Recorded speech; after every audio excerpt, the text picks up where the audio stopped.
అపోస్తులైన యోహాను, యేసుక్రీస్తు ప్రభువారి శిష్యుడైన యోహాను రాసిన మొదటి పత్రిక, మొదటి అధ్యాయము 1 నుండి 4 వచనాలు మనం ఈరోజు ధ్యానం చేయబోతున్నాం. గడిచిన వారం చెప్పుకున్నట్టుగానే అంతకుముందు ఫిలోమోను పత్రికను పూర్తి ధ్యానం చేయడానికి దేవుడు కృపనిచ్చాడు. ఇప్పుడు యోహాను పత్రికలు మనం ధ్యానం చేయబోతున్నాం. ఈ యోహాను ఎవరో కాదు, యోహాను సువార్తను రాసిన వ్యక్తే ఈ యోహాను.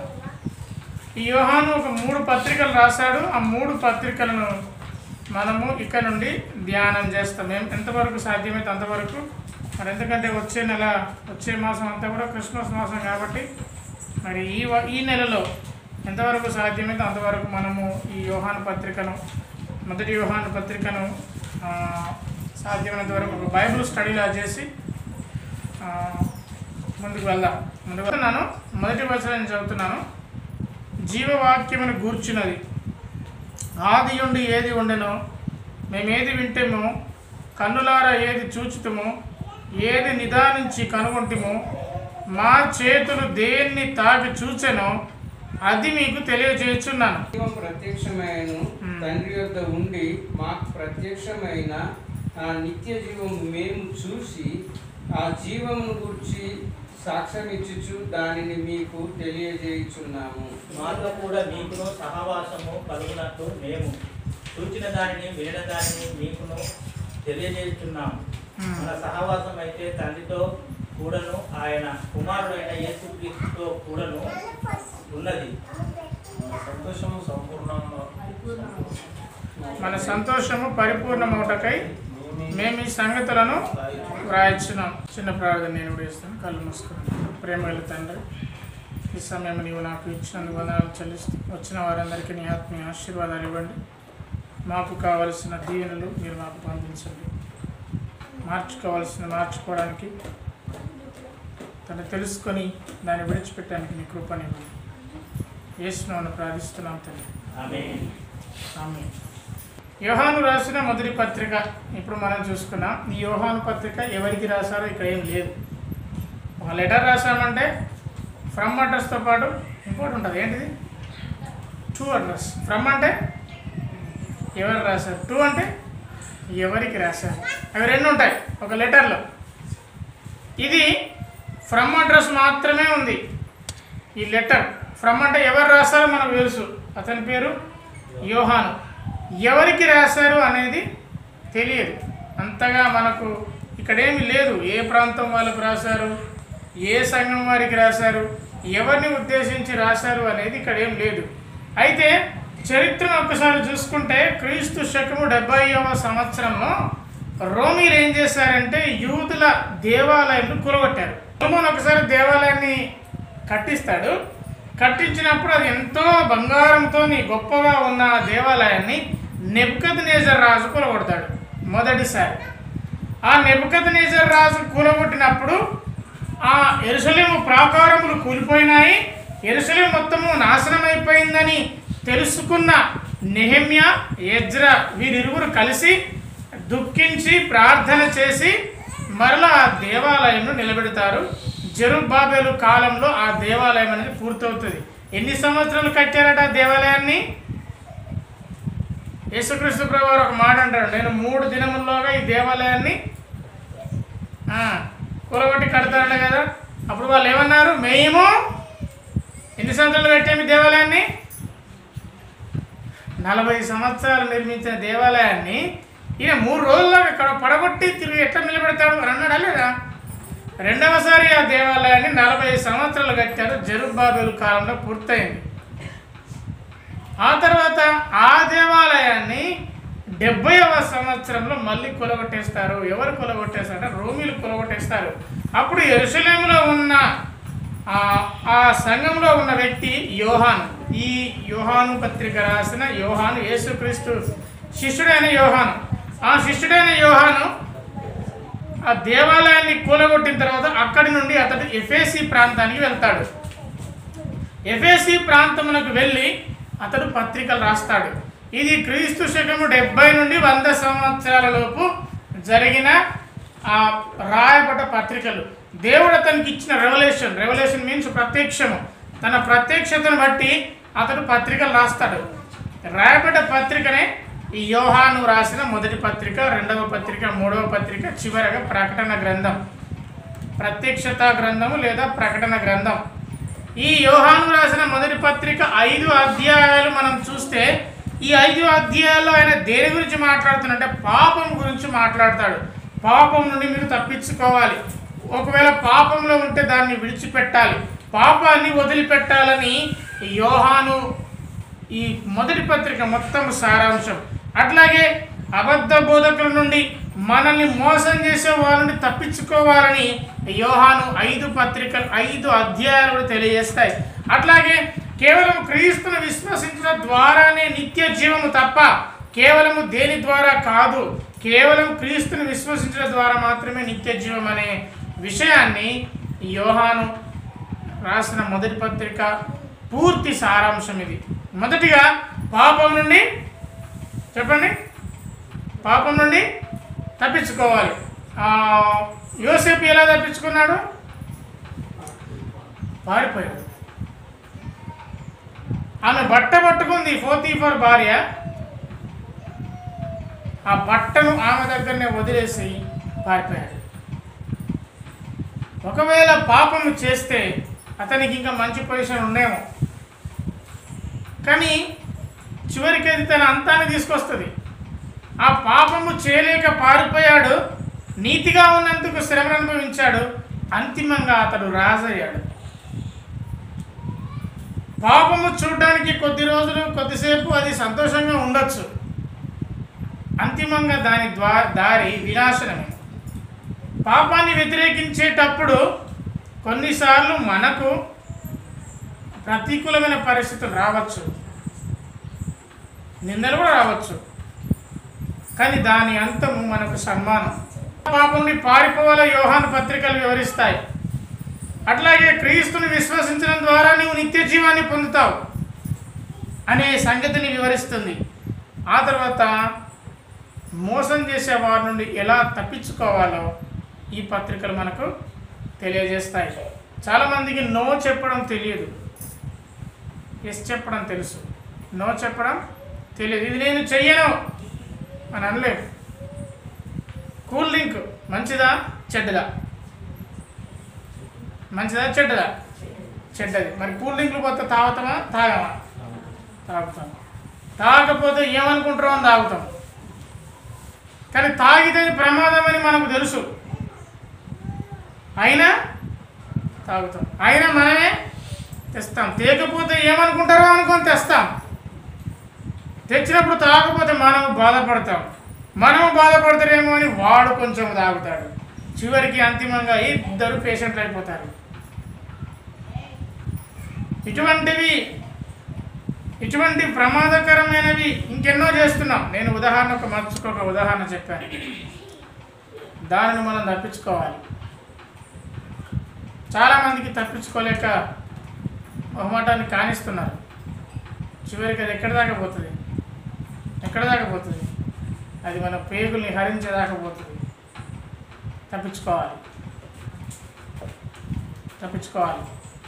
అట్లాగే విశ్వాసం ఉంచడం ద్వారానే నిత్య జీవం అనే సంగతిని తెలియజేస్తుంది ఈ యోహాను పత్రికలు. మొదటి అధ్యాయము, యోహాను రాసిన మొదటి పత్రిక మొదటి అధ్యాయము 1 నుండి 4 వచనాలు ఇప్పుడు మనం చదివాము. మొదటి వచనం నేను చదువుతున్నాను. జీవవాక్యమును గురించి ఆది నుండి ఏది ఉండెనో. నేను దేని గురించి రాస్తున్నానంటే జీవవాక్యమును గురించి. ఈ వాక్యానికి ఉన్న పేరేంటంటే జీవవాక్యం, జీవింపజేసే వాక్యం. వాక్యం ద్వారా జీవం వస్తుందా? వాక్యం ద్వారా జీవితాలు కట్టబడతాయా? వాక్యం ద్వారా జీవితాలు మార్చబడతాయా? అవును, మార్చబడతాయి. ఆ వాక్యము కనుక మన హృదయంలో భద్రపరుచుకుంటే, ఆ వాక్యము మంచి నేల మీద పడ్డ విత్తనం అయితే, ఆ వాక్యం అంట మన జీవితాన్ని ఏం చేస్తుందంటే 20 అంతలుగా, 30 అంతలుగా, 60 అంతలుగా, 100 అంతలుగా ఫలించి అభివృద్ధి పరుస్తుంది. చూడండి, దాన్ని వివరించాను చూడండి. 20 అంతలు అంటే 20%, ఆ తర్వాత 30 అంతలు 30%, ఆ తర్వాత 60 అంతలు 60%, ఆ తర్వాత 100 అంతలు 100 సంపూర్ణంగా.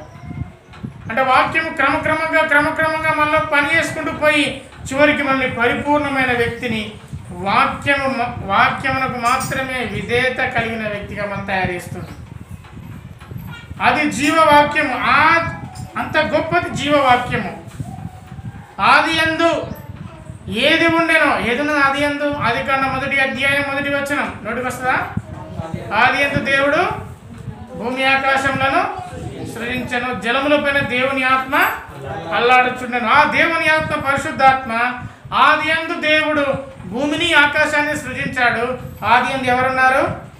దేవుడున్నాడు. యోహాను సువార్త 1వ అధ్యాయం 1వ వచనం, ఆది యందు వాక్యమే, ఆ వాక్యము దేవుని యుద్ధం కలిగినది ఏది ఆయన లేకుండా కలగలేదు. ఆది యందు ఎవరున్నారు? దేవుడు ఉన్నాడు. యేసుక్రీస్తు ప్రభువు వారు ఉన్నారు. ఆయన ద్వారానే అన్ని కలిగినవి.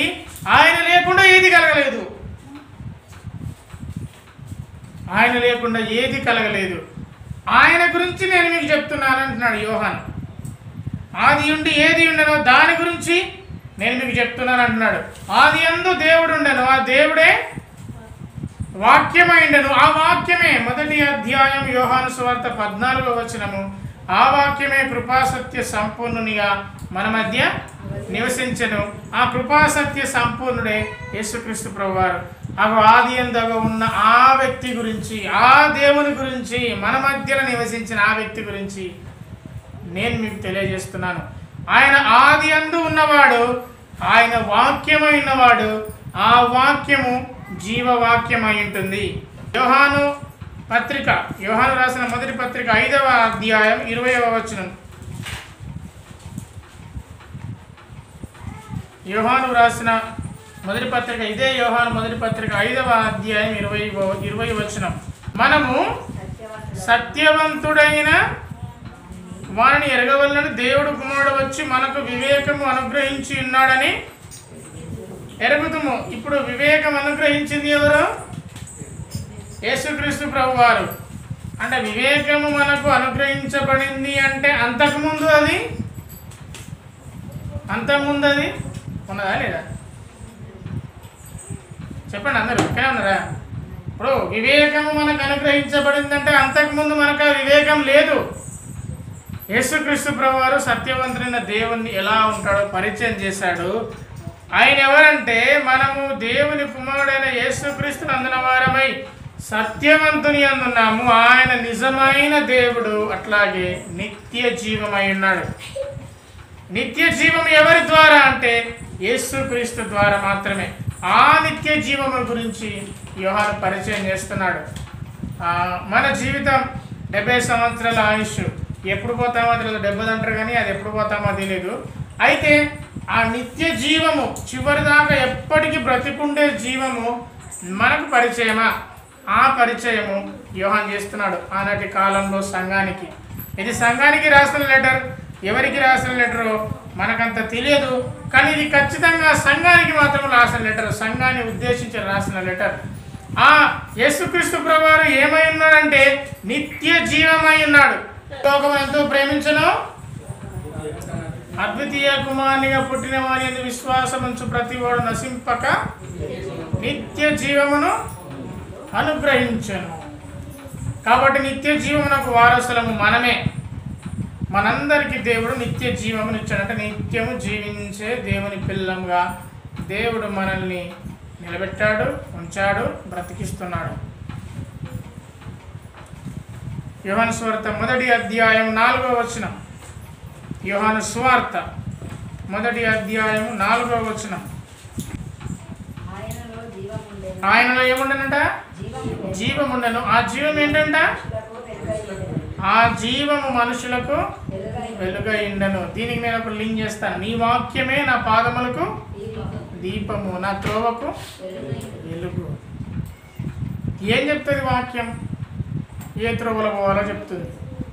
ఏంటిది ఆ త్రోవలు? ఎలా ఉండాలో నేర్పుతుంది, ఎలా ఉండకూడదో తెలియజేస్తుంది, ప్రాముఖ్యంగా ఎటువైపు వెళ్ళాలో తెలియజేస్తుంది. ఆయనలో జీవం ఉన్నది. ఆ జీవము మనుషులందరికీ వెలుగై ఉంది. ఆయన వెలుగై ఉన్నాడు. ఆయన వెలుగై ఉన్నాడు కాబట్టి చీకటి దాన్ని గ్రహింపకుండెను. 5వ వచనం అంటుంది, చీకటి దాన్ని గ్రహింపకుండెను. యోహాను సువార్త 5వ అధ్యాయం 26వ వచనం. యోహాను సువార్త 5వ అధ్యాయము 26వ వచనం. తండ్రి ఏలాగూ తనంతు తానే జీవము గలవాడై ఉన్నాడో అలాగే కుమారుడును తనంతట తానే జీవము గలవాడై ఉండుటకు కుమారునికి అధికారము అనుగ్రహించను. ఆయనలో ఏమున్నది? జీవమున్నది. ఆ జీవమునకు అధికారిగా యేసుక్రీస్తు ప్రభువారు ఉన్నారు. ఆయన నిత్య జీవమై ఉన్నాడు, ఆయన వెలుగై ఉన్నాడు, ఆయన జీవమై ఉన్నాడు. యోహాను సువార్త 14వ అధ్యాయము 6వ వచనం. యోహాను సువార్త 14:6వ వచనం. యేసు ఏమంటున్నాడు? ఏమని చెప్తున్నాడు? నేనే మార్గమును సత్యమును జీవమును. యోహాను సువార్త 6వ అధ్యాయము 51వ వచనం.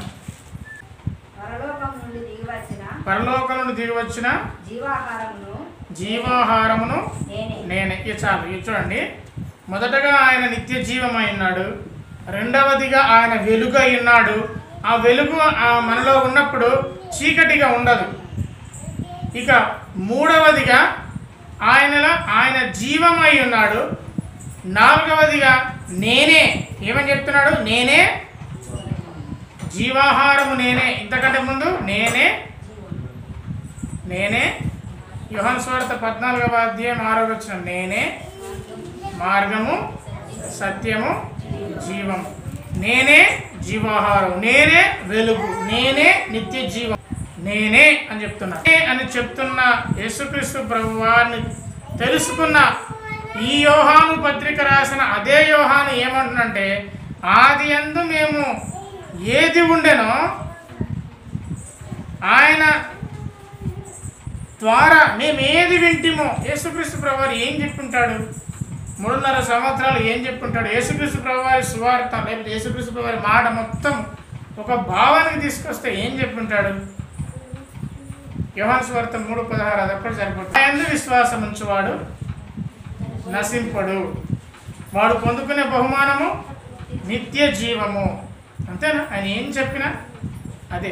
ఇప్పుడు నేను ఎన్ని ఆదివారాలు ఆ వాక్యం నిలబడి చెప్పినా, ఓ గంట సేపు చెప్పినా, ఓ 2 గంటల సేపు చెప్పినా, లేకపోతే ఈ రోజు మొత్తం వాక్యం చెప్పినా, దాని చివరి భావం ఏంటంటే, యేసుక్రీస్తు నందు విశ్వాసం ఉంచండి, మీరు నశించరు, మీరు పొందుకునే బహుమానం ఏంటది?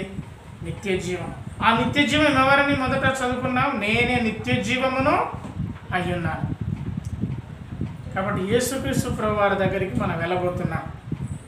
నేను చెప్పిన మరొక వారం నేనే చెప్పిన చివరికి నా మాటలోని భావం అదే.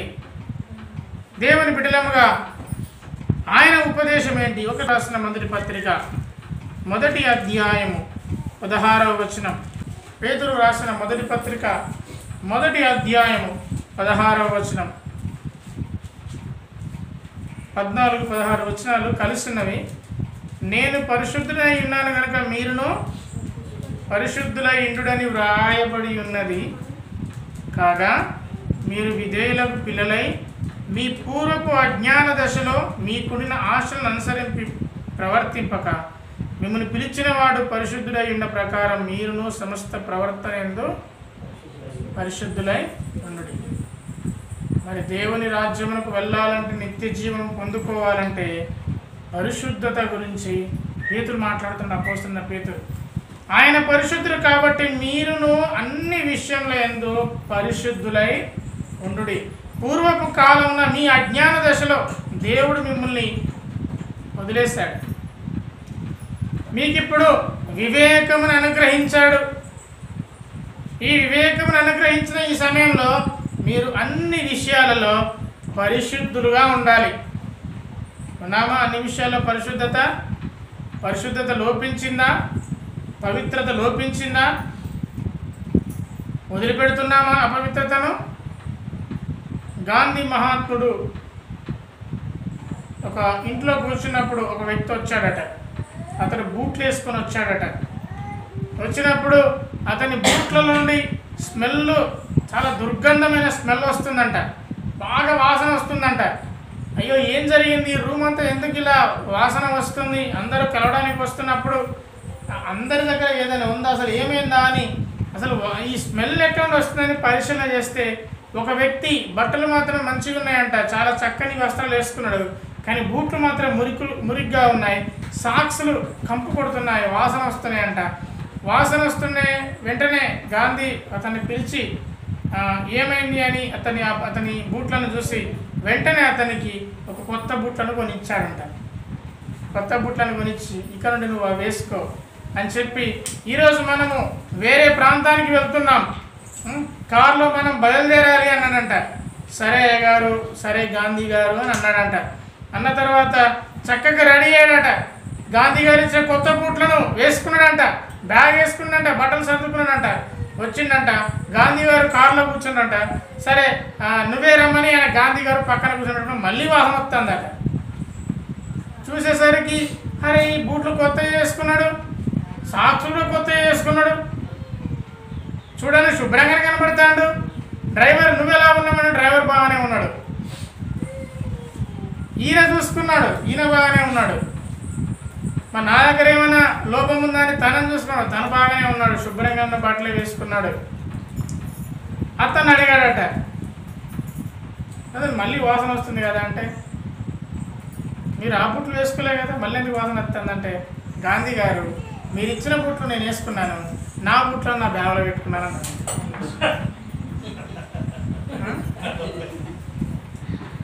నా బుట్లను నేను బ్యాగ్లో పెట్టుకుని వస్తాను. వారికి పంది బురద మెచ్చు పన్నీరు మెచ్చునా అంటే ఇదే కదా. కొత్త బుట్లు తొడుక్కోరా నాయనని కొత్త బుట్లు ఇస్తే పాత బుట్లను బ్యాగులో పెట్టుకొని వస్తున్నాడు, కంపు పట్టిన బుట్లను బ్యాగులో పెట్టుకొని వస్తున్నాడు. మనం కూడా బాప్టిజం తీసుకొని పవిత్రమైన తర్వాత కూడా ఇంకా పాత కంపును మనం వెంట పట్టుకొని వస్తూ ఉన్నాం. అందుకే సమస్త విషయాలందు పరిశుద్ధంగా ఉండాలి, ప్రయత్నం చేయాలి పరిశుద్ధతలోనికి నడిపించబడాలంటే. ఆ వ్యక్తిలాగానే అందరూ నూతన స్వభావంతో ఉన్నామని చూపించుకుంటూ కనిపించకుండా బ్యాగ్ లోపల ఏముందంటే ప్రాచీన స్వభావం ఉంది. ఏముంది? ప్రాచీన స్వభావం ఉంది, ప్రవర్తన వదిలిపెట్టట్లేదు. అందుకే పేతురు అంటున్నాడు, అపోస్తలుడైన పేతురు గారు అంటున్నారు, మీరు సమస్త ప్రవర్తన యందు మీరు పరిశుద్ధులై ఉండండి. మునుపు మీరు అజ్ఞాన దశలో ఉన్నారు, ఇష్టానుసారంగా ఉన్నారు, ఇప్పుడు మీరు పవిత్రంగా ఉండండి. అపోస్తల కార్యం 4వ అధ్యాయం 20వ వచనము, మేము కన్నవాటిని విన్నవాటిని చెప్పక ఉండలేము. అదే మాట యోహాన్ అంటున్నాడు, మేము ఏదైతే ఆది యందు ఉన్నదో ఏదైతే వింటిమో అదే మీకు తెలియజేస్తున్నాను. మరొక మాట, మేము ఏది నిదానించి కనుగొంటుమో మా చేతులు దేనిని తాకి చూచెనో అది మీకు తెలియజేస్తున్నాను. ఏమి తాకి చూచారు శిష్యులు? లూకా సువార్త 24వ అధ్యాయం 39వ వచనం. లూకా సువార్త 24వ అధ్యాయం 39వ వచనం. లూకా సువార్త 24:39వ వచనం. నేనే ఆయనను అనుటకు నా చేతులను నా పాదములను చూడుడి, నన్ను పట్టి చూడుడి, నాకున్నట్టుగా మీరు చూచున్న ఎముకలకు మాంసముకు ఏమిటికి ఉండవు, భూతమునకు ఉండవు, భూతాలు కనబడవు. మీరు జాగ్రత్తగా ఉండండి. ఎక్కడో తెల్ల చీర కట్టుకున్నదనో ఎక్కడో ఉన్నదనో ఏదో అవుతుందని పెద్దగా మీరు అనుకోకండి. భూతములకు ఏముండదంట? మాంసం ఉండదు. ఇంకోటి ఎముకలు. మాంసం లేక ఎముకలు లేక ఏముంటుంది? శరీరం అంతా దేంతో నిండి ఉంటుంది? ఎముకలు, మాంసం, అంతేనా కదా? ఇంకైనా వేరేదా ఉంటుందా? ఇది ఎముక, దాచుకొని మాంసం. భూతానికి ఉండవు. ఎవరో పెద్ద పాస చెప్తాను, సైకిల్లో లిఫ్ట్ ఇచ్చి సైకిల్ వేసుకొని తొక్కుతా అంటే ఆ సైకిల్ అసలు ముందుకు వెళ్తలేదట. అసలు ఎముకలే లేదు, మాంసమే లేని దానికి బరువు ఎక్కడిది? భూతాలు మనకు కనబడవు. సరే, ఇప్పుడు నా పాయింట్ అది కాదు, భూతాలు దయ్యాలు ఉండయాలేవో అని దాని గురించి కాదు. కానీ ఆయన తను తాను ఏ విధంగా ప్రత్యక్షపరుచుకుంటున్నాడంటే, చూడండి, ఒకసారి తాకి చూడండి. మీకు ఒక ప్రశ్న, వాళ్ళు చూస్తారా చూడారా? తోమ ఏమన్నాడు? శిష్యులందరూ ఏమని చెప్పారు? యేసుక్రీస్తు ప్రభువారు లేచాడు అనగానే తోమ ఏమన్నాడు? లేదు లేదు, అతని చేతుల్లో నా చెయ్యి, అతని కాళ్ళలో నా చెయ్యి పెట్టి చూస్తేనే తప్ప నేను నమ్మ. ఇప్పుడు మీకు ప్రశ్న, చూశాడా చూడలేదా? చూస్తాడు. శిష్యులందరూ చూసారా లేదా? చూశారు. యేసుక్రీస్తు ప్రభువారు రావడంతోనే చూడండి అనగానే ఒకవేళ మిమ్మల్ని అడిగితే లేదు ప్రభువా నువ్వే నమ్ముతావు అంటారా? లేదు లేదు, ఏదో అయింది చేతులకు మొత్తం చూడాలని ఆ క్యూరియాసిటీ ఉంటుందా? క్యూరియాసిటీ అంటే ఏంటి? ఆలోచన ఉంటుందా? అరే చేతులు నిజమేనా యేసుప్రభువేనా? అరే చనిపోయినవాడు తిరిగి లేచాడు కదా, ఒకసారి చూద్దామని చేతులు పట్టుకుంటే ఏముంటుంది? అటు ఇటు రంధ్రాలు ఉంటాయి. ఆ రంధ్రాలు ఎందుకు? మన కొరకే ఆయన చనిపోయాడు.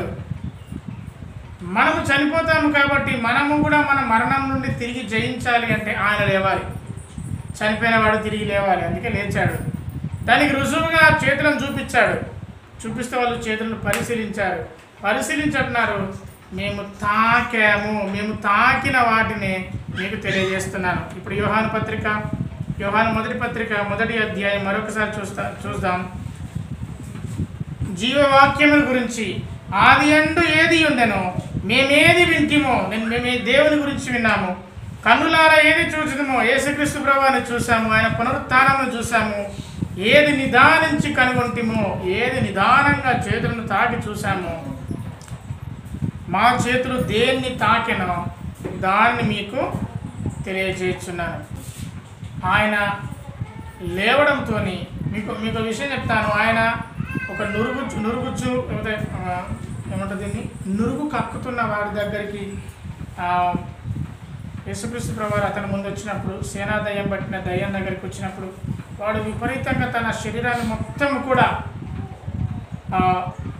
హాని చేసుకుంటూ తన శరీరాన్ని గాయపరుచుకున్న వ్యక్తి దగ్గరికి వచ్చి యేసు ప్రభువారు స్వస్థత ఇస్తే అతని గాయాలన్నీ కూడా ఏమైనాయి? మానిపోయినాయి. కానీ మీకు విచిత్రం, యేసుక్రీస్తు ప్రభువారు తిరిగి లేచిన తర్వాత ఆయన గాయాలన్నీ ఉన్నాయి. ఎందుకున్నాయి ఆ గాయాలు? ప్రత్యక్షత కొరకు. చూడండి, నా చేతులలో చేయి పెట్టి చూడండి, ఇది మీ కొరకే నేను సిలువలో బలి అయ్యాను, మీ కొరకే నా కాళ్ళలో మేకులు కొట్టబడ్డది, ఒకసారి చూడండి అని తాను ప్రత్యక్షపరుచుకున్నాడు. దేవునికి అంత శక్తి లేదా ఇట్లా పెట్టి ఒక్క నిమిషంలో స్వస్థత పొందడానికి? అందుకే యోహాన్ అంటున్నాడు, మేము ఏది చేతులతో తాకి చూచితమో దాన్ని మేము ప్రకటిస్తున్నాం. ఇప్పుడు మీరు ప్రకటించేది ఏంటంటే, మీరు చెప్పేది ఏంటంటే, ఏ విధంగానైతే ఆనాడు తన శిలువ కార్యం ద్వారా నా జీవితాన్ని మార్చిన నా యేసయ్య, మేము ఏదైతే వింటిమో, ఏదైతే తను తాను నా జీవితంలో ప్రత్యక్షపరుచుకున్నానో అదే నేను అనుసరిస్తున్నాను, నేను ప్రకటిస్తున్నాను, దాని ప్రకారమే నేను జీవిస్తున్నాను. నేను సమస్త ప్రవర్తన యందు పరిశుద్ధత కలిగి ఉంటాను. ఇది ఈరోజు మనం తీసుకునే తీర్మానం. ఈ తీర్మానాలు ఇక ముందు తీసుకోలేదా? తీసుకున్నాం. ఇక ముందు కూడా తీసుకుంటాం. ప్రతిరోజు తీసుకోవాలి, ప్రతి దినము తీసుకోవాలి. ప్రతిరోజు ఉదయం లేచే వెంటనే మనం చేసుకునే ప్రార్థన, తండ్రి ఈరోజు నేను పాపం నుండి దూరంగా పారిపోవాలి. ఈరోజు నేను బయట వెళ్తుంటే, మా స్నేహితుల దగ్గరికి వెళ్తుంటే ఎన్నో పాపపు కార్యాలు, ఎన్నో పాపపు మాటలు నా చెవిలో పడుతుంటాయి. వాటన్నిటి నుండి నేను దూరంగా పారిపోవాలి.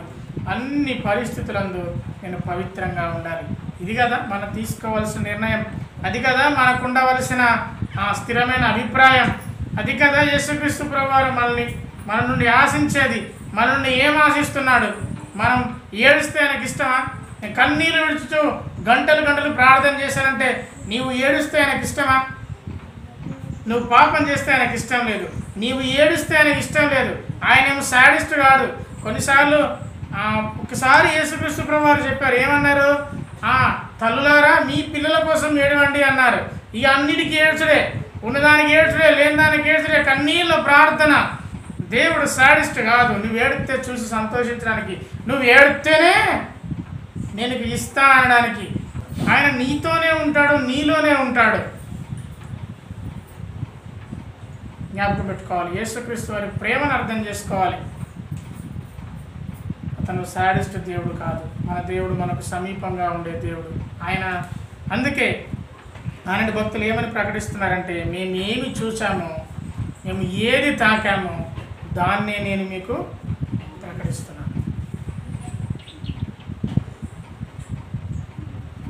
కొరింథీయులకు రాసిన మొదటి పత్రిక 8వ అధ్యాయము 6వ వచనం. కొరింథీయులకు రాసిన మొదటి పత్రిక 8వ అధ్యాయం 6వ వచనం. ఆకాశమందున భూమి అందున దేవతలు అనబడినవి ఉన్నవు, మనకు ఒక్కడే దేవుడైన. ఎంతో మంది దేవతలు ఉన్నారు. ఆ దేవతలు, ఈ దేవతలు, ఎంతో మంది. బైబిల్లో కూడా అర్థమే దేవి అని, ఇంకా అష్టారోధ దేవత, ఇటువంటి దేవతలు ఎంతమంది ఉన్నారు. మనకైతే ఒక్కడే దేవుడున్నాడు. ఆయన మన తండ్రి. ఆయన నుండి సమస్తము కలిగను. ఆయన నిమిత్తం మనమున్నాము. మరియు మనకు ప్రభు ఒక్కడే, ఆయన యేసుక్రీస్తు. ఆయన ద్వారా సమస్తము కలిగను. మనము ఆయన ద్వారా కలిగిన వారం. మనమేమి సామాన్యమైన వ్యక్తులం కాదు, ఆయన ద్వారా మనము కలిగిన వారం. కాబట్టి ఆయన నుండి వచ్చిన వారము ఆయన వలె ఉండాలి. సమస్త ప్రవర్తనలు పరిశుద్ధత కలిగి ఉండాలి. యోహాను రాసిన మొదటి పత్రిక, ఇదే యోహాను రాసిన మొదటి పత్రిక 5వ అధ్యాయము 11-12 వచనంలో యోహాను చెప్పిన సాక్ష్యం ఏంటంటే దేవుడు మనకు నిత్య జీవమును దయచేసిన. ఈ జీవము ఆయన కుమారుని యందు ఉన్నది. దేవుని కుమారుని అంగీకరించువాడే జీవం గలవాడు. అంతవరకు చాలా. ఎంతవరకు మనం తీసుకుందాం. ఆయనను అంగీకరించినప్పుడే మనము జీవం గలవారం అవుతాం. ఈ జీవము ఇప్పటిది కాదు, ఈ జీవము ఇప్పుడొచ్చిపోయేది కాదు. అది శాశ్వతమైన జీవం. అది శాశ్వతమైన జీవం.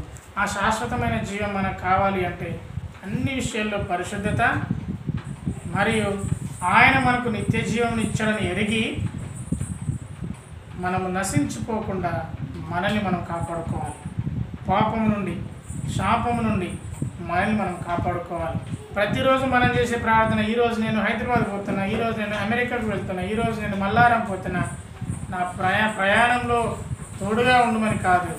ఈరోజు నేను పాపం నుండి తప్పించుకోవాలి, ఈరోజు నేను అపవిత్రత నుండి తప్పించుకోవాలి, ఈరోజు పాపము చేస్తున్న, పాపపు ఆలోచనలు ఆలోచిస్తున్న అనేక మంది ఆలోచనల నుండి నన్ను నేను తప్పించుకోవాలి. ఇది మన ప్రార్థన ఉండాలి.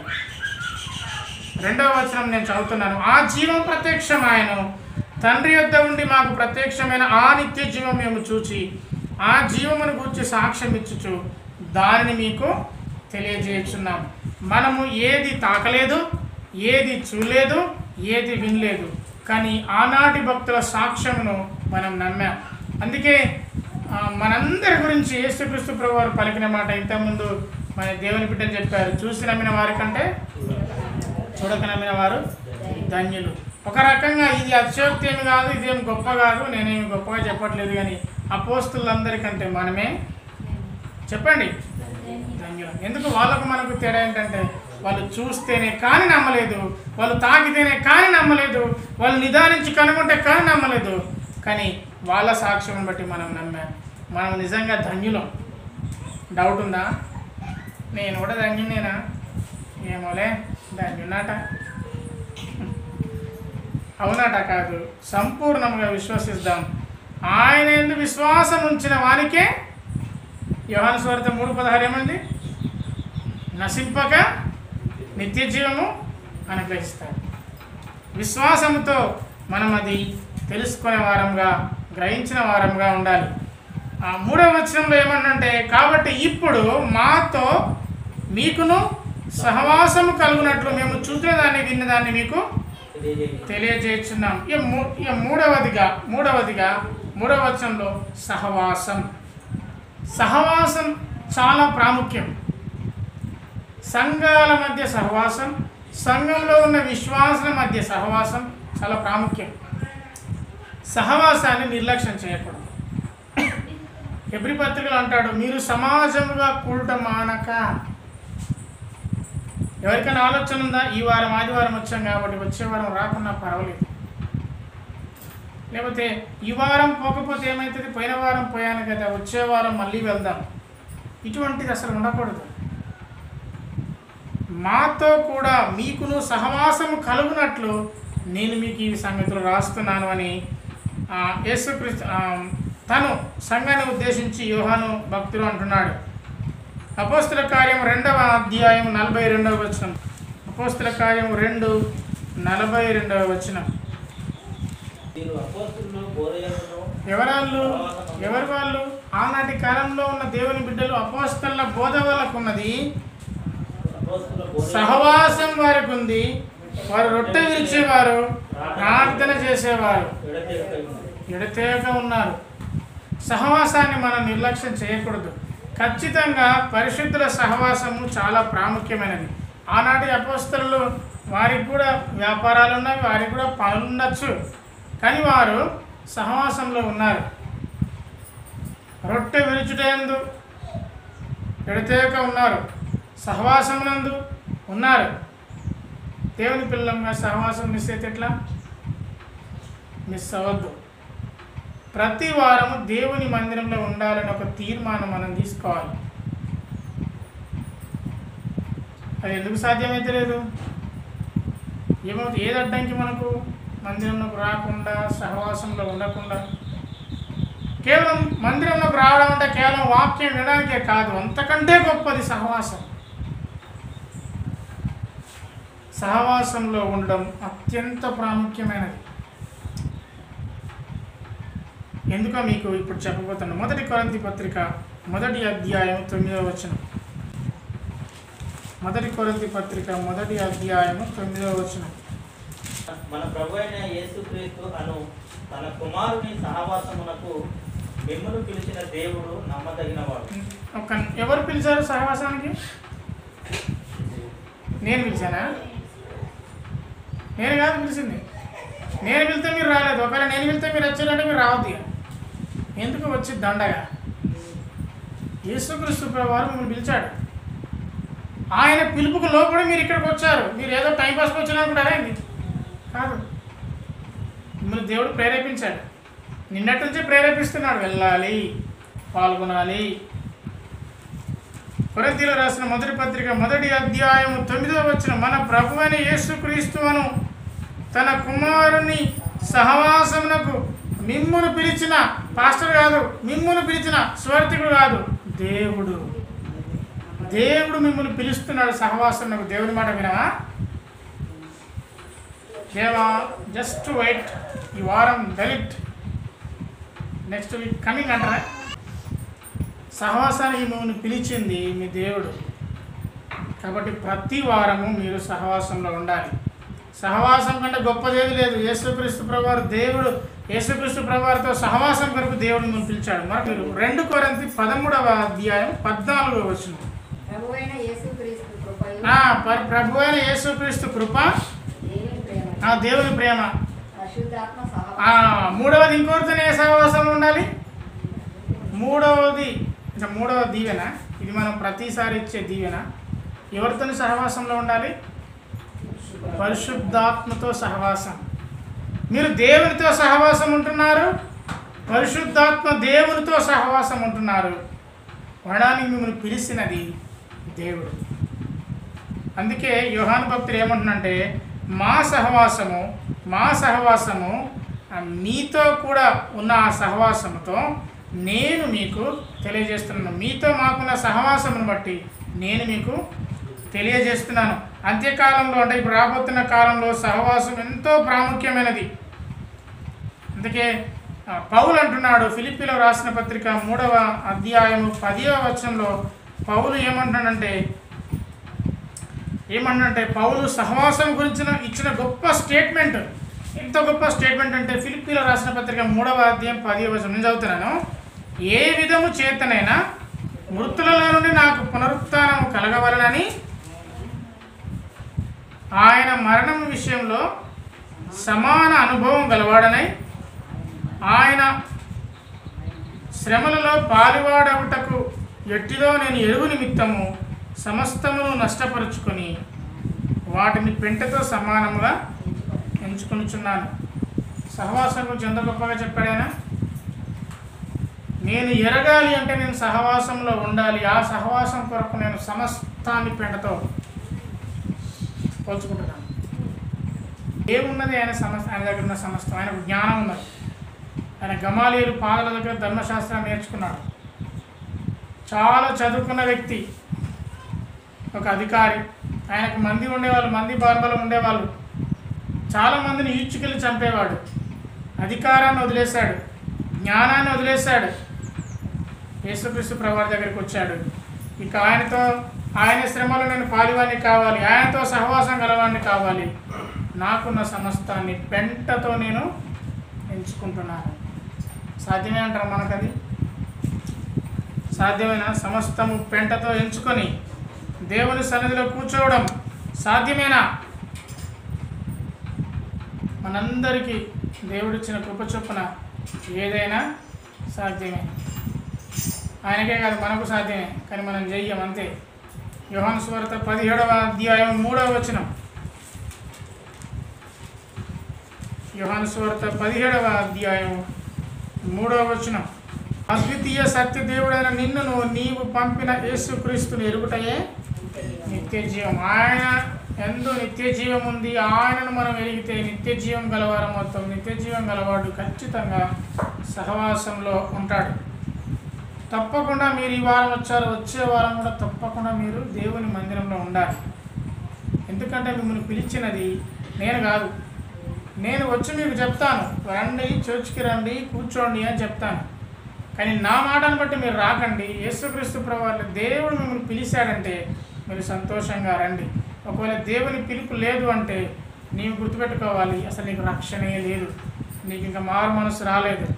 నీవు ఇంకా ఆ పాత బూట్లోడి దగ్గరనే ఉన్నావు. నువ్వు నీ పాత ప్రవర్తన వదిలిపెట్టట్లేదు, కానీ ఆ బూట్లు అందుకని వదిలిపెట్టలేకపోతాను. నీకు నూతనమైన వస్త్రాలను ఇచ్చిన వాడికి మురికి బట్టలు బ్యాగులు పెట్టుకొని వస్తారా? ఇంట్లో పారేసుకొని వస్తాడు, ఇంట్లో పారేసుకొని వస్తాడు. అలాంటి ప్రవర్తన గలవారమై ఉండాలి. 1 యోహాను పత్రిక 1వ అధ్యాయము. మన సహవాసం అయితే తండ్రితో కూడా ఆయన కుమారుడైన క్రీస్తుతో ఉంది. 4వ వచనం. ఈ సహవాసం ద్వారా మనకు వచ్చేది ఏంటంటే 4వ వచనం చదవండి ఇప్పుడు. మన సంతోషము పరిపూర్ణమవుటకి ఈ సంగతులు తెలియజేస్తున్నాను. మీ సంతోషము పరిపూర్ణంగా ఉండాలంటే మీరు సహవాసంలో ఉండాలి. మీకు ఎప్పుడైనా అనిపించిందా ఆదివారం మందిరంలోకి వచ్చిన తర్వాత మీరు ఎంత సంతోషంగా ఉన్నారు?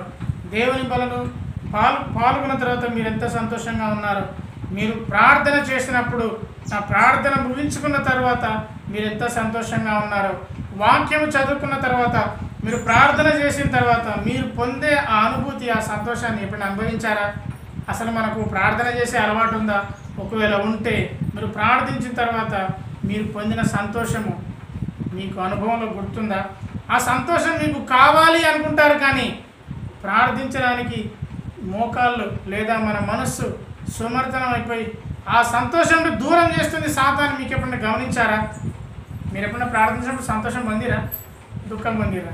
ఎందుకు ప్రార్థన చేసిన టైం వేస్ట్ అయింది, ఈ ప్రార్థన ఎందుకు చేయాల్సి వచ్చింది, ఇదే పని ఇంకో పని చేస్తే ఇంకేదైనా డబ్బులు వచ్చు అనిపించింది ఎప్పుడన్నా?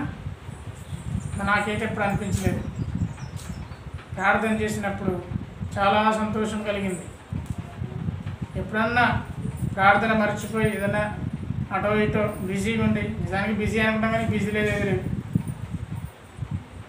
ప్రార్థన చేయకుండా ఒకరోజు ఒకవేళ ఉంటే తర్వాత తెల్లారి చక్కగా మోకాళ్ళ మీద ఉండి ప్రార్థన చేసిన తర్వాత మరి నాకైతే ఎంతో సంతోషం కలిగింది.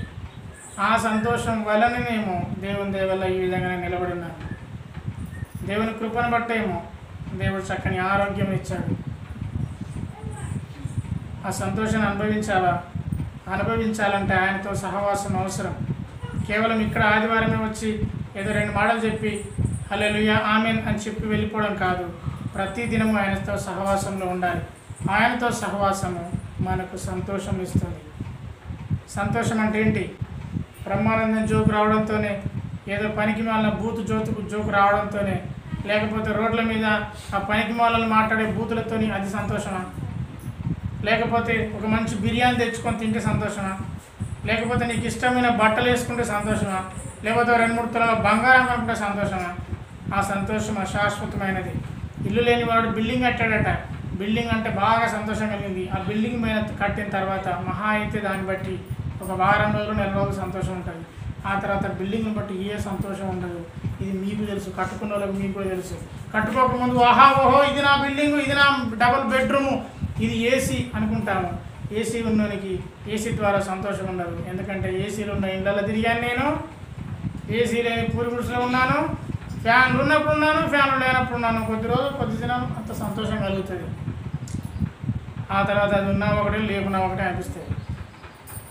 అనిపించలేదు ఎప్పుడు? అనిపిస్తుంది. కొత్తగా బండి కొన్నప్పుడు దానికి తుడుతాడా చేస్తాను పోతుంటే అది ఉన్నా ఒకటి లేకున్నా ఒకటి అనిపిస్తుంది. అది కాదు సంతోషం. వస్తువులలో దొరకదు సంతోషం, సహవాసంలో దొరుకుతుంది సంతోషం. ఎవరి సహవాసంలో దొరుకుతుంది? ఫ్రెండ్స్ సహవాసంలో దొరకదు. ముసలమ్మ ముచ్చట్లు పెట్టే స్నేహితుల సహవాసంలో దొరకదు. ఆ ఇంట్లో ఇట్లయిందడే కదా, ఈ ఇంట్లో ఇట్లయిందడే కదా, వాడు వీనిది అన్నాడు కదా, వీడు వానికి వచ్చాడు కదా, ఈ దాంట్లో దొరకదు. ఇది ఎక్కువైనా, ఈ సహవాసాలు ఎక్కువైనాయి. వాక్యంతో సహవాసం తక్కువైపోయింది. ఎవరైనా 2 క్రైస్తవ బిడ్డలు కలిసినప్పుడు అయ్యా మన ఇద్దరం కలిసి కొంచెం ప్రార్థన చేసుకుందాం. నో, మీ ఇంట్లో ఏదో జరిగిందంట కదా, మా ఇంట్లో సంగతి పక్కన పెట్టి అసలు నీ ఇంట్లో ఏం జరిగింది ఇదే. అలా కాకుండా ఇద్దరు కలిసి కొంచెంసేపు మనం ప్రార్థన చేసుకుందామా, నాకు బలహీనత ఉంది, నా కోసం నువ్వు ప్రార్థన చేయి, నీకోసం నేను ప్రార్థన చేస్తాను. ఉన్నదా అది? ఎందుకుంటుంది? ఎందుకు ఉండాలి? ఎందుకంటే సంతోషాన్ని దూరం చేయడానికి సాతాను ప్రయత్నం చేస్తుంది. అందుకే ఇప్పటికీ మనలో సంతోషం లేదు. ఎంతమంది సంతోషంగా ఉన్నారు అంటే అందరి చేతులు లేవడతారేమో, లేవడతారు. కానీ ఆలోచించుకుంటే మీరు ఎవ్వరు సంతోషంగా లేదు అని నేను అనను. అలా అంటే నాకేమిటి, మరి నన్ను తీర్పు తీర్చాను. మీరు ఎప్పుడు సంతోషంగా ఉంటారంటే సహవాసంలో ఉంటే సంతోషంగా ఉంటారు. ఇప్పుడు మీరు ఇంటికి వెళ్ళిన తర్వాత సంతోషంగా ఉంటారు. ఈ రోజంతా ప్రభు బలిలో చేతి వేస్తారు, చక్కగా ప్రార్థనలో కూర్చున్నారు, వాక్యం ఈరోజు సంతోషంగా ఉంటారు. రేపు మరి సున్నే. ఒకవేళ రేపు సంతోషంగా ఉండాలంటే రేపు మీరు దేవునితో సహవాసంలో ఉంటే తప్పకుండా సంతోషంగా ఉంటారు. సంతోషం, సహవాసం ఏ విధంగా మనకు సంతోషాన్ని ఇస్తుందో కొన్ని మాటలు మీకు చూపిస్తాను. యోహాను సువార్త 15వ అధ్యాయం, యోహాను సువార్త 15వ అధ్యాయం 10వ వచనం. నా తండ్రి ఆజ్ఞలు గైకొని ఆయన ప్రేమయందు నిలిచిన ప్రకారము మీరును నా ఆజ్ఞలు గైకొనేలా నా ప్రేమయందు నిలిచియుందురు. మీ యందు నా సంతోషము, మీ సంతోషము పరిపూర్ణము కావాలని ఈ సంగతులు మీకు చెప్పుచున్నాను. ఆజ్ఞలు ఎలా తెలుస్తాయి? చదివితే కదా, వాక్యం చదివితే కదా తెలిసేది. రాజ్యాంగం కొన్ని హక్కులు మనకిచ్చింది, ఎప్పుడు తెలుస్తుంది? రాజ్యాంగం ఆ బుక్కును కొని బీరువాలో పెట్టినప్పుడు తెలుస్తుందా? దాన్ని చదివినప్పుడు కదా. మత స్వేచ్ఛ మనకున్న హక్కు, అందుకే ఇంకా అణిచివేయబడ్డ వారంగానే ఉన్నాం. కాబట్టి అది తెలుసుకున్నాం. ఇప్పుడు మనము ఫ్రీ అయిపోయినాం, స్వతంత్రం అయిపోయినాం. ఇప్పుడు దీనికి పోలి చెప్తాను. వాక్యము ద్వారానే కదా దేవుని ప్రేమ అనేది అర్థమవుతుంది. వాక్యంతో సహవాసంలో ఉన్నప్పుడు మీకు సంతోషం దొరుకుతుంది. మీకు సంతోషం కావాలా? చెప్పండి, కావాలా వద్దా? కావాలి. మీరు నిజంగా సంతోషంగా ఉన్నారా? నటించడానికి సంతోషంగా ఉన్నాము అని అనుకుంటున్నారా? ఒకవేళ నీకు సంతోషం కావాలంటే ఒక 2 గంటల సినిమా చూస్తే సంతోషం రాదు, ఓ అరగంట సీరియల్ చూస్తే సంతోషం రాదు, లేకపోతే పక్కిన విషయాలు మాట్లాడుకుంటే సంతోషం రాదు. యేసుక్రీస్తుతో సహవాసం చేయండి, మీకు సంతోషం వస్తుంది. ఈరోజు మీరు సంతోషంగా ఉంటారు, మీకు అది తెలుస్తుంది. యోహాను సువార్త 16వ అధ్యాయం 24వ వచనం. యోహాను సువార్త 16:24. నా పేరిట అడగలేదు, మీ సంతోషము పరిపూర్ణమవునట్లు మీరు అడుగుడే మీకు దొరుకును. ఇది ఎత్తలేదు, అదొత్తలేదు, ఇదే ఎత్తలేదు, అదే ఎత్తలేదు కాదు. ఒకసారి అడుగు, నీకు సంతోషం దొరుకుతుంది. ఆయన నుండి జవాబు కూడా వస్తుంది. మనం అడిగించుకుంటాం. మీరు ప్రార్థన చేయరు, నాతో ప్రార్థన చేయించుకుంటారు, అది కూడా తప్పే. మీరు కూడా ప్రార్థన చేయగలరు, నేను కూడా చేయాలి మీ కొరకు, మీరు కూడా నా కొరకు చేయాలి. కానీ ముందుగా మీరు చేయాలి. మీ సంతోషము పరిపూర్ణం కావాలంటే మీరు అడగాలి, అప్పుడు మీకు దొరుకుతుంది. యోహాను సువార్త 17వ అధ్యాయము 13వ వచనం. ఇప్పుడు నేను నీ వద్దకు వచ్చుచున్నాను, నా సంతోషం వారి అందు పరిపూర్ణమగునట్లు లోకమందు ఈ మాట చెప్పుచున్నాను. నా సంతోషం వారికి కావాలి. ఏంటిదో తెలుసా? యేసుక్రీస్తు ప్రభు వారి సంతోషం ఈ మాట చూపిస్తాను. 21వ వచనం. తండ్రి, నాయందు నీవును నీయందు నేను ఉన్నలాగున వారును మన యందు ఏకమై ఉండవాలని వారి కొరకు మాత్రం నేను ప్రార్థించుటలేదు, వారి వాక్యం వలన నాయందు విశ్వాసం ఉన్న వారందరూ ఏకమై ఉండాలని ప్రార్థిస్తున్నాను. ఏకత్వం, మనం అందరం ఏకంగా ఐక్యంగా ఉండాలని యేసుక్రీస్తు ప్రభు వారి ప్రార్థన. ఐక్యతగా ఉండాలని ఆయన ప్రార్థన చేస్తున్నాడు. కాబట్టి అదే విధమైన సంతోషాన్ని మనము అనుభవించాలి అంటే ఏకంగా ఐక్యంగా ఉండాలి, అట్లాగే ఆయనతో సహవాసంలో ఉండాలి. నేనే చదువుతున్నాను. రోమా పత్రిక 14వ అధ్యాయము 17వ వచనంలో ఒక మాట ఉంటుంది. దేవుని రాజ్యము భోజనము పానము కాదు కానీ నీతి సమాధానము పరిశుద్ధాత్మ అందరి ఆనందమునైంది. దేవుని రాజ్యంలో ప్రవేశించగోరాలంటే నీవు ఆనందంగా ఉండాలి, అంటే నీవు క్రీస్తుతో సహవాసంలో ఉండాలి. మరికొంత చెప్తాను, పరిశుద్ధుల సహవాసంలో ఉండాలి. దాని కరెక్ట్ మీనింగ్ ప్రతి ఆదివారం మందిరంలోకి రావాలి. ఆ తీర్మానం ఒకవేళ ఈరోజు నువ్వు తీసుకుంటే నీకు దేవుడు నీ ఆత్మను ఫలింపజేస్తాడు. గలతీ 5:22 తెలుసు కదా. అయితే ఆత్మ ఫలం ఏమనగా ప్రేమ, సంతోషం. చాలు, మనకు కావాల్సింది సంతోషం. లేనిది అనకండి. క్రీస్తునందు మన సంతోషం పరిపూర్ణమవుటకై మీకు ఈ సంగతులు చెప్తున్నాను. మీరు సహవాసంలో ఉండాలి. ఒక తీర్మానం తీసుకుందాం. ఆయనకు విధేయత చూపితే మనకు ఆనందం, ఆయనకు లోబడితే ఆనందం, ఆయనతో గడిపితే ఆనందం, ఆయనతో సహవాసంలో ఉంటే ఆనందం. మిగతా దేంట్లోనూ ఆనందము ఉంటుందని అనుకుంటాం, కానీ ఉండదు. మీరు ఇప్పటికి మీరు కొనుక్కున్నారు, ఎన్నో వస్తువులు మీ దగ్గర ఉంది. మీరు బంగారం కొనుక్కున్నారు, వాచ్ కొనుక్కున్నారు, బట్టలు కొనుక్కున్నారు. ఏది మీకు పరిపూర్ణమైన సంతోషం ఇవ్వదు. అందంగా మిమ్మల్ని మీరు అలంకరించుకోవచ్చు, మేకప్ వేసుకోవచ్చు, ఏదేదో రుద్దుకోవచ్చు, అది కూడా మీకు సంతోషాన్ని ఇవ్వదు. ఒకవేళ మీరు అందంగా తయారవ్వచ్చు, అది కూడా మీకు సంతోషాన్ని ఇవ్వదు. మహా అయితే గంటన్నర సేపు. దేవుని వాక్యం ఏముంటుందంటే, అద్దం ముందు చూసుకున్న వ్యక్తి అద్దం నుండి బయటికి వెళ్ళగానే తాను ఎట్లుడో మర్చిపోతాడు. కానీ మనం ఏం చెప్తాం? మనం ఎట్టున్నామో అందరికీ కనపరుచుకుంటాం. విషయం ఏంటంటే అసలు నువ్వే మర్చిపోతావు. నిన్ను నువ్వే మర్చిపోయిన తర్వాత అది వేసుకుంటే ఎంత, వేసుకోకపోతే ఎంత, అర్థమవుతుంది అన్నమాట. గుర్తుందా మీకు? మీరు అద్దంలో ఎట్లున్నారో అప్పుడు చూసింది మళ్ళీ ఇప్పుడు గుర్తుందా? ఉండదు. కాబట్టి అది కూడా మనకు సంతోషాన్ని ఇవ్వదు. ఇచ్చేది కేవలం సహవాసము, క్రీస్తుతో సహవాసము, ఆయనకు విధేయతగా ఉండడంలో దొరికే సంతోషం. అట్టి సంతోషం, అట్టి ఆనందం దేవుడు మనందరికీ అనుగ్రహించును గాక. ఆ సంతోషం లేకపోతే ఇక్కడ నుండి ఆయనతో సహవాసంలో ఉందాము. ఆయన నమ్మదగిన వాడు. ఆయనతో సహవాసంలో ఉండడం సంతోషం కాబట్టి ఆ సంతోషాన్ని చివరి దాకా మనం అనుభవిద్దాం. అందరం దేవుని స్తుతిద్దాం. ధన్యులమయ్యా మేము ఈ ధరలో, యేసును మేము కలిగినందున.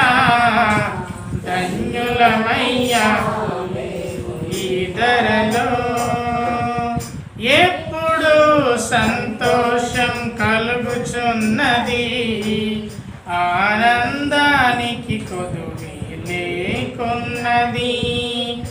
ఎప్పుడు సంతోషం కలుగుచున్నది, ఆనందానికి కొదువే లేకున్నది. లోకమే మమ్ము చూచి వణుకుచున్నది, లోకమే మమ్ము చూచి వణుకుచున్నది.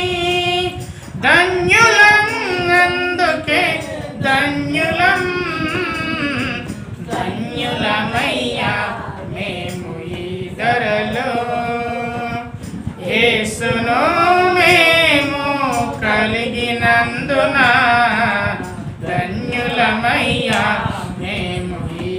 Hello.